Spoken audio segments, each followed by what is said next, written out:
Hello, I am Carlos Andres Romero Garcia, and this is my devlog for the industry brief with Supermassive Games for the Dark Pictures Anthology games.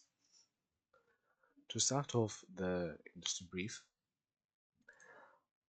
I had decided to first look into Supermassive Games and their previous games.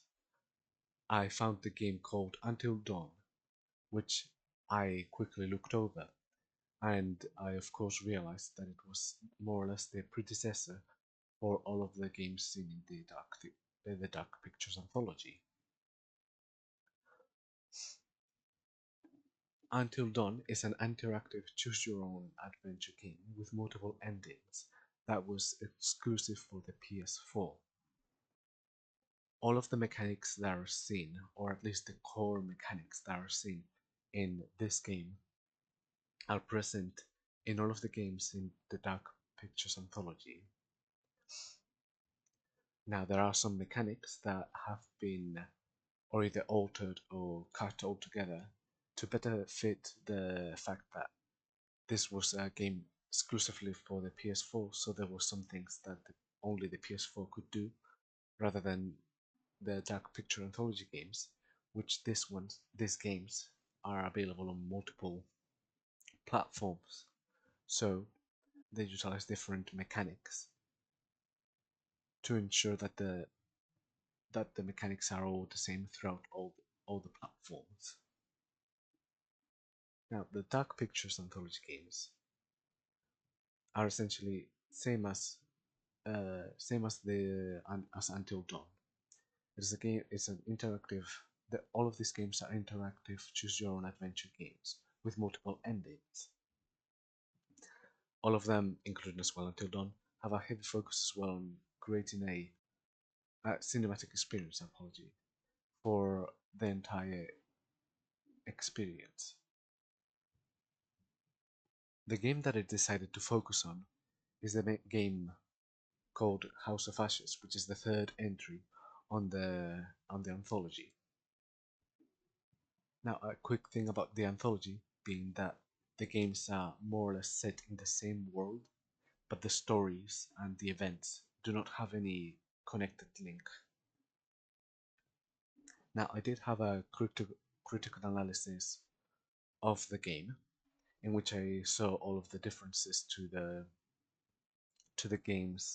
other games, such as the fact that this game is a game in third person rather than a than a static third person camera. It is a it utilizes a third person camera that is seen in many other games, and that follows the player rather than stays on a set area, which of course fits much better the theme of military, the theme that you are following military personnel. There are many other things to note are the themes that are utilized and throughout the story. It's just the theme of two sides that are against each other coming together, as seen with the Gutians and the Akkadians, as seen in the intro of the game, as well as an analysis of what the actual name refers to, referring to the the afterlife as known to the uh, Mesopotamian times, which they called as a house of ashes in their own language. I did of course also see the many inspirations that were possibly or were said to be taken, uh, as said by the creators. Some references being like Alien 1986, Predator 1987, The Descent, a lot of H.P. Lovecraft elements. Now the game does very much have a very cinematic feel. The game very much wants to be a cinematic feel, so it uses a lot of high-end graphics that to ensure that the game looks as close as possible to, per se, a real film. Now, the thing that I and my partner, Ashley Hook, we decided that the way that we wanted to make this vertical slice was to recreate as close as possible the experience that you can get from the original games. So first I started by doing just a simple environmental design sort of layout here. We decided to utilize as well the cutscene script that was given to the animation team to more or less just start off the slice from the point that they left off in the script, in which two characters find themselves falling through a sort of Indiana Jones style trap, where one is left on the ground fairly unharmed, and one is left dangling over a spike pit. Um, on this section here, we can see more or less from where we start, and we decided to make the experience be fairly linear and to keep it fairly short, yet have some amount of difference in the way that it can end, with the differences being whether the two characters come out alive,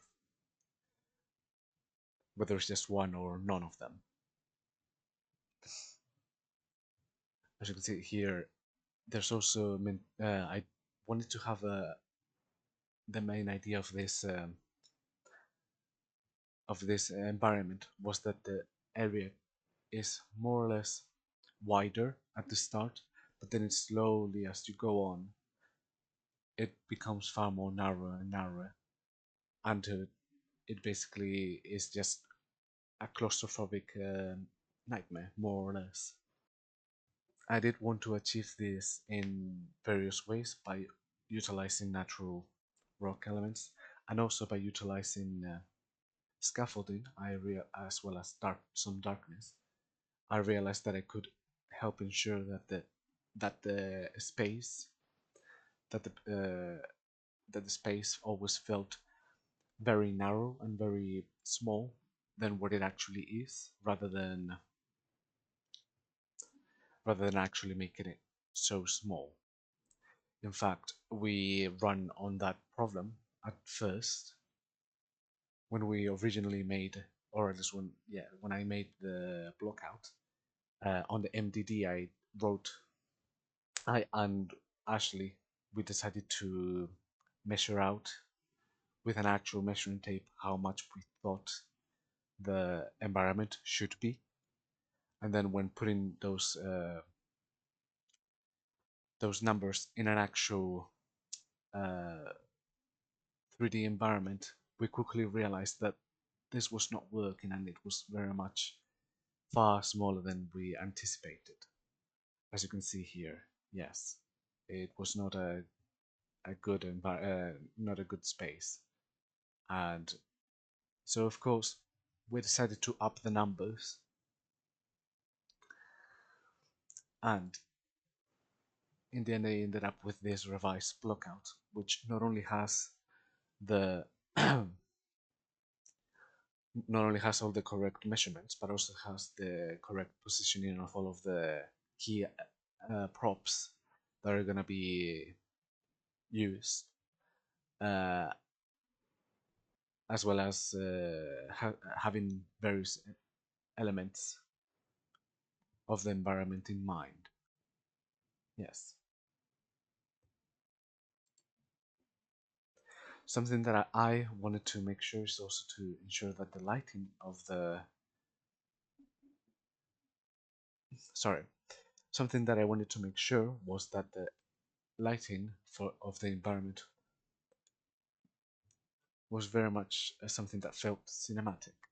So I utilized a lot of volumetric scattering intensity, as you can see here, to help achieve this effect of the what is colloquially known as God rays, as well as utilizing some fog density, as well as utilizing some of the volumetric fog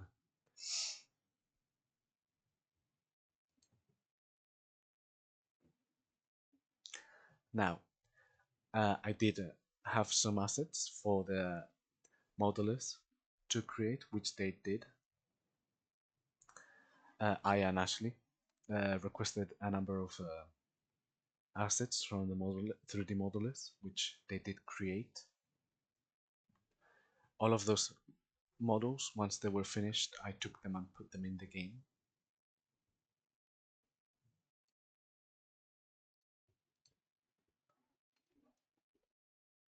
Now, I did find an issue, which was, of course, that from the models that they made, we couldn't just make all the environment. So we took models from other sources, mainly from Quixel Bridge, also known as the Metascans, and as well an asset pack that I actually found called Sumerian Secrets, which of course there's been set in a Sumerian temple. Of course, it perfectly fitted the environment. Now, the megascans were mainly used for the more natural formations, being the rocky formations of the rocks, all of those elements, which of course need to look as realistic as possible. And the Sumerian Secrets pack, was used for the more man-made elements, which of course their appearance wasn't as realistic, but it did actually fit fairly well, and the rocky appearance of the bricks actually fitted very well. And once everything was put together, I ended up with this map. So this is mainly meant to be the section that the players would find at the start of the game, which would be the starting uh, cutscene. From here, the two characters fall, in which one uh, is seen right there. I did have an issue already at the start, which was that I wanted everything to be dark. However, I realized that a lot of stuff couldn't be seen, especially here in this area. So in the end, I decided to more or less lower down the amount of darkness, or actually no, I decided to make the utilize the volumetric, no, the post-process volumetric uh, thing to ensure that that there was still a lot of shadow and a lot of darkness in the environment. However, rather than making it so that it's barely visible, I made it so that the shadow itself was actually more visible through. So everything is kept in darkness, but it is still visible, as in here. I did have a lot of consideration for where those light rays are coming and where they're pointing down, whether they're used mainly for lighting up a scene or to point out things, such as in here. This is a very elaborate uh, uh, light shaft to help ensure that the player notices that there's some doors there, of course, that they will be able to go through. This is also as well lights that are meant to help point out this this sort of small shaft that they can basically trick the monster to go into. Yes. Here I did have a lot of lights, and of course the lighting's meant to more or less and highlight the Pegasus statue, which is meant to be a sort of uh, key prop in this area. We did have some when creating the environments.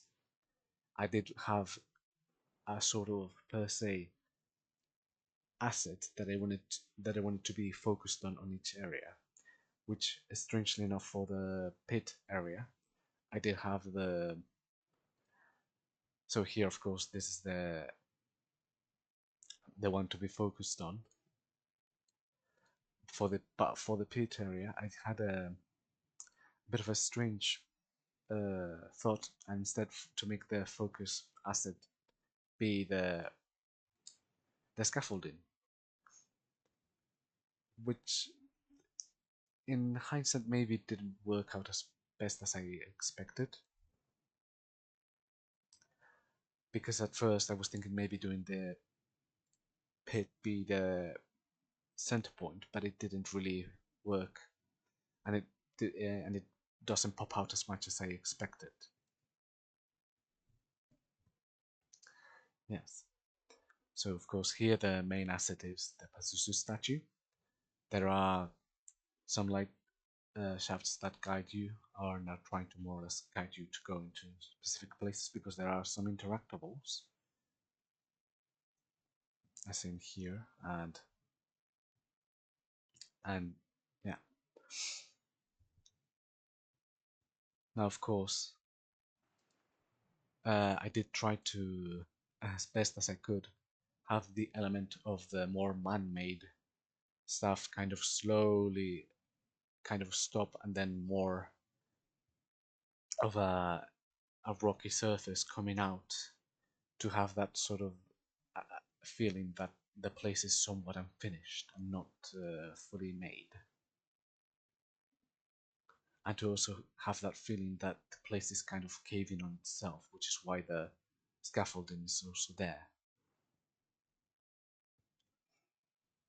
Now of course if you go through here, you will clearly see that there is a bit of a basic cave exit that then leads out to this bright light shining down, which is of course meant to more or less blind you, just to have that sort of like feeling that the light is just,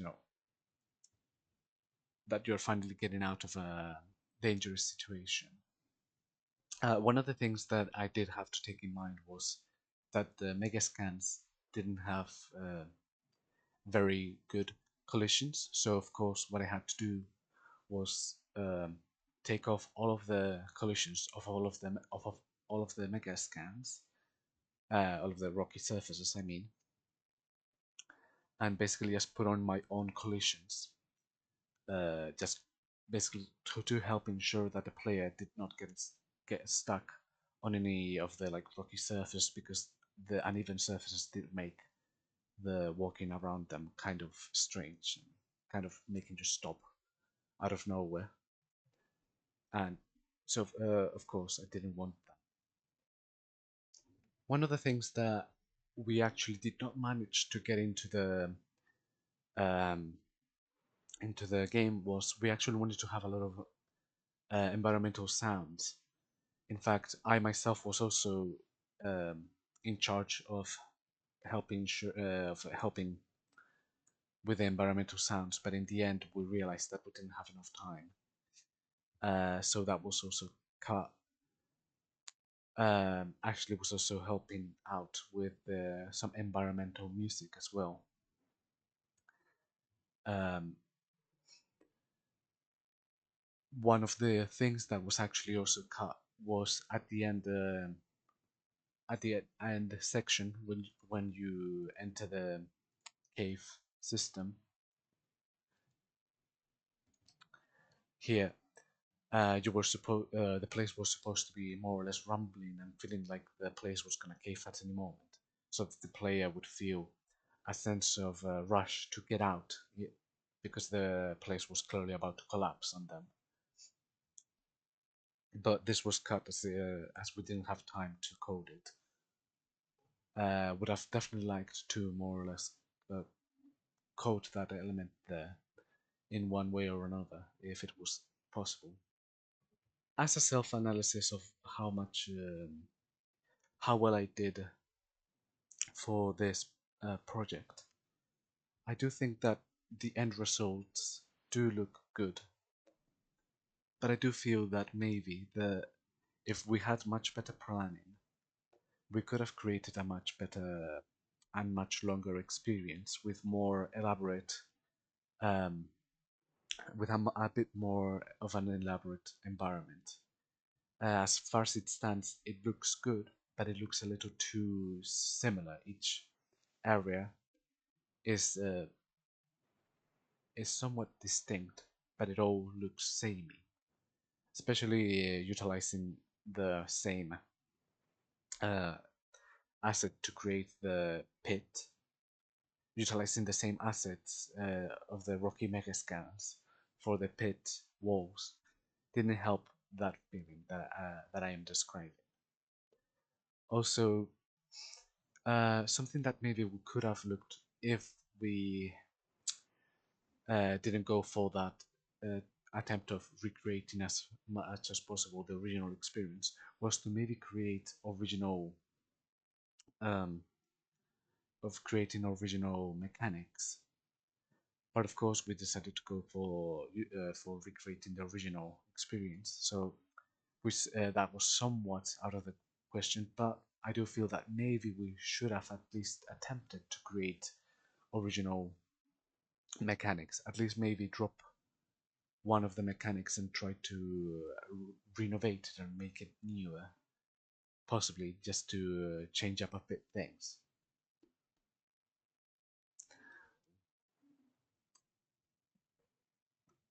And overall, this is my presentation devlog for the House of Ashes vertical slice. Thank you.